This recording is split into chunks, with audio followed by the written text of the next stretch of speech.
ujë pishëm për çdo familje, një zhvillim ekonomik i qëndrueshëm. Tregom cila është platforma e juaj në Xhmedin për 4 vitet e ardhshme për Likovë. Fillimisht një përshkrim të shkurtër për komunën e Likovës, është komunë rurale, e përbër prej 22 fshatrave, prej tyre 11 janë fshatra të fushës, ndërsa 11 janë fshatra malor. Gjendet në mes të 4 komunave të kufizuara me shqiptar, me komunën e Gjilanit, Preshevës, Kumanovës dhe Haraqinës. Ju në hyrje thatë që kryesisht me shqiptar, unë do të thoja gati 100% është komunë shqiptare, por komunë e cila ende vuan nga mos zhvillimi dhe mos përmbushja e objektivave nga pushteti absolut të cilën e kanë pas ndër vite strukturat politike, posaçërisht BDI.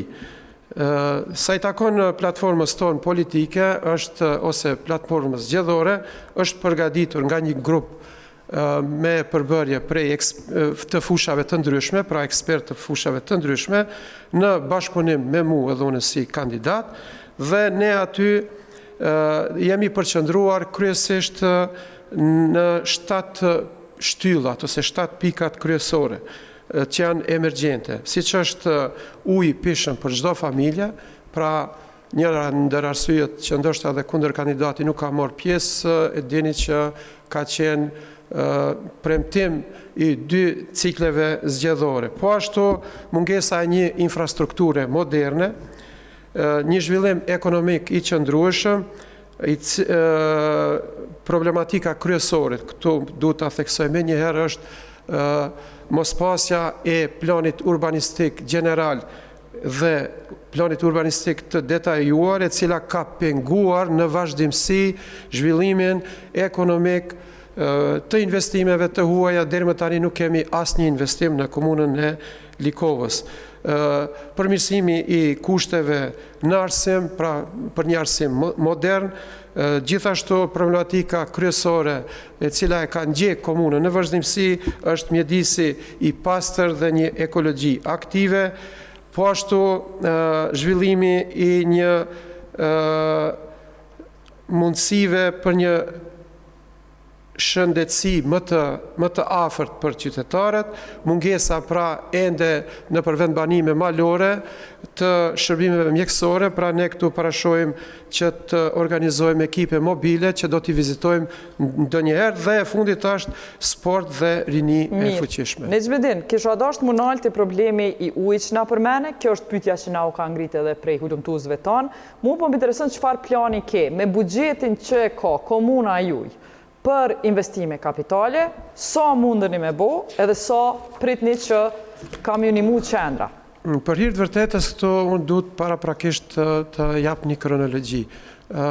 Është bërë një investim aty për ujë të pishëm, pra ekzistojnë gypat primar dhe në disa vendbanime ka dhe